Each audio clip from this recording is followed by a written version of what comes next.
Hey everyone, Thordan Smash here, out on top of Mount Massive doing another hike with the dogs for the day. There's a goat actually following me around. If you guys want to see the whole, like, long it takes to get up here and what it's like, there's actually a new channel. It's in the pinned comment down below.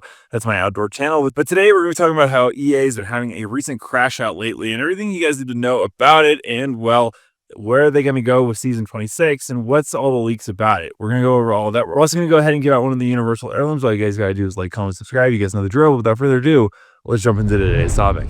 There are a lot of rumors going around about, well, EA is changing ship or course with Apex Legends, especially with its developers. Euro just let us know the other day that they are seeming to do a massive amount of layoffs. According to him, they seem to have laid off or replaced some of the management of the Apex project team. Some sources say this will help make Apex great again. Now, this isn't that surprising if we really think about it. EA announced that their stock dropped by negative 17%. It wiped out $6 billion in market value and has hit a 12-month low. The company made less money than expected and as a result lowered its sale goal for 2025. Most of the blame though is being pinned on their latest releases, Dragon Age Veilguard and their soccer game 25. I don't play a lot of soccer. I'm not actually sure what FC stands for. I should probably look that up at some point. Anyways, regardless, despite the fact that it isn't reported that Apex is a huge issue there, that's, well, not simply the case. EA themselves recently said in their forecasting call that they expect Apex Legends revenues to drop over 40%, which is definitely not a good look. And you're wondering, well, how can they continue to go ahead and pump out new content despite the fact that they're making less money than ever before? And you can go ahead and look at the ALGS a little bit, but watching the ALGS Championship on Twitch is not the same as simply bringing up the player count and getting people to spend money again, because at the end of the day, Apex Legends is a game that is supposed to make a profit for its publishers, EA.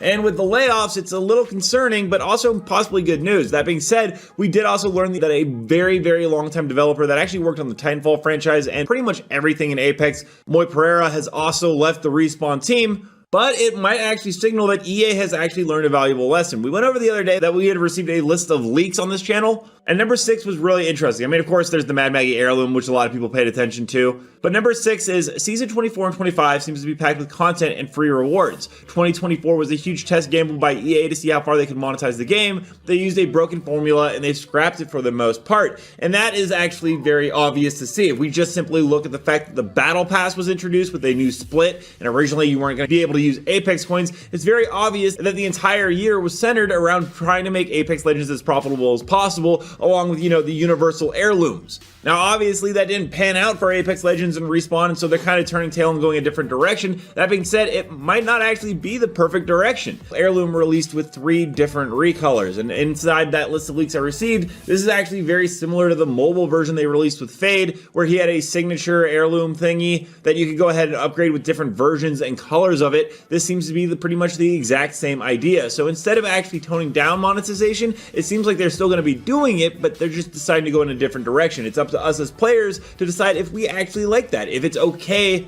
that instead of a universal heirloom, we go back to the legend heirlooms, which a lot of players have been asking for, but now they have different upgrades to them. It seems like, yeah, once again, toning down monetization, but just introducing new ways and getting rid of other stuff. Honestly, this is going to be a make it or break it season for Apex Legends. Season 26 really needs to come out of the gate and start showing us that the Respawn, despite having less staff, and EA with its worries about revenue, is still going to produce top quality content that we are all going to enjoy. Respawn developers such as John Larson, who is one of actually the longest time standing buff and nerf balance designers, said that the developers currently want to be more agile with responding to the community. And so I'm actually just going to go ahead and say right now, well, it's great that you're putting in more monetization systems. There are going to be ring changes and hop-up changes. I still want to see more ranked changes. Ranked has stayed very stale for so long, and it's really the lifeblood of Apex Legends in my opinion. First ranked ladder event, and a lot of players were jumping into it with the enthusiasm of a Wraith main seeing a golden R301. But this isn't actually just, a ladder. It's a climbing wall made of flaming debris, duct tape, and bad decisions.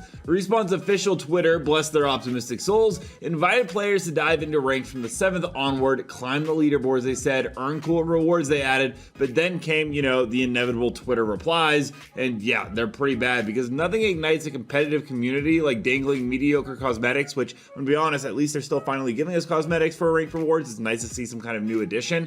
Over a pit of mismatched lobbies, though, and unchecked aimbots, it begs the question, well, what could possibly go wrong? And let's go ahead and start with the matchmaking. Respawn required players to have crossplay enabled to participate, which is kind of like saying to enter this bicycle race, you must compete against motorcycles, hoverboards, and a cheetah on steroids. Crossplay's intention was to unify the player base, but the reality, it created a Mad Max style free-for-all where PC players face console players, faced aim assist fridge players, faced cheating Roombas using Cronus Zen. One player, Plat in Pain, summed up the sentiment beautifully, saying, "Me, a solo Plat trying to enjoy the game, will pret 3 stacks, melt my team before we even drop. I'm not gaming, I'm experiencing loss." And just like that, rank turned into guess who's getting banned from 300 meters while looting a thermite. Then we're gonna go ahead and talk about, well, the Predator Paradox. Apex most elite players, the 1%, even probably higher than that, the cream of the crop, the guys you think would be off battling other Apex Predators.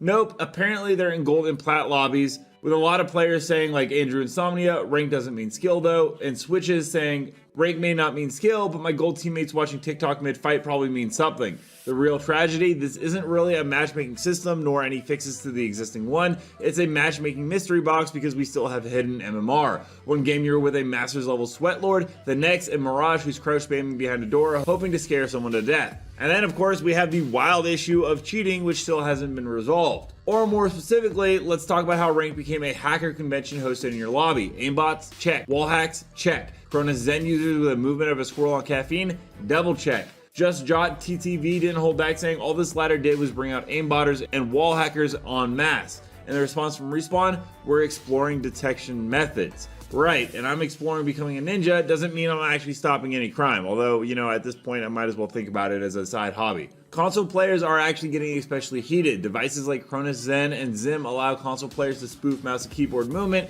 and recoil control, effectively giving them illegal thumbs. It's like showing up to a fencing match with a chainsaw. And so the Proto said, love reporting cheaters and getting a nice email saying no action taken while I watch them tap strafe through my soul. You know what's better than banning cheaters though? Banning the innocent, which is going to bring us into the false bans that are happening right now. Players are getting slapped with permanent bans faster than you can say Respawn please. It's just Leo said banned for no reason. I literally just logged in. That's it. That's the tweet. Cole Slaughter said didn't play for 20 days, came back to find my account permabanned. What did I do? Goes to Pathfinder. Apparently not playing is now bannable, so you might want to take note of that. Meanwhile, actual cheaters are still speedrunning through rank like it's Mario Kart. Now, let's talk about rewards, because after all this chaos, you'd hope there's a pot of gold at the end of the flaming zipline, right? Wrong. The main rewards are mostly right now some battle pass stars and a temporary trail effect. Please, for the love of God, make them permanent. If they're permanent on prestige skins, why can they not be a permanent ranked reward? You grind, sweat, rage, and dodge hackers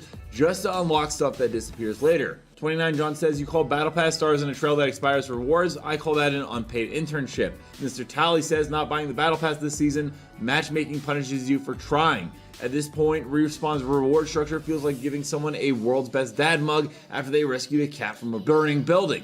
Nice gesture, but where's the real payoff? Let me know down below, guys, what are your thoughts on, well, Apex Legends in its current state, Season 26, and then also what you guys could be expecting with EA kind of crashing out with its revenue and rank system. Also, don't forget to check out the new channel I have right here where you guys can see what it's like to get up here, and it's so nice that everyone keeps laying in the islands. See you out there.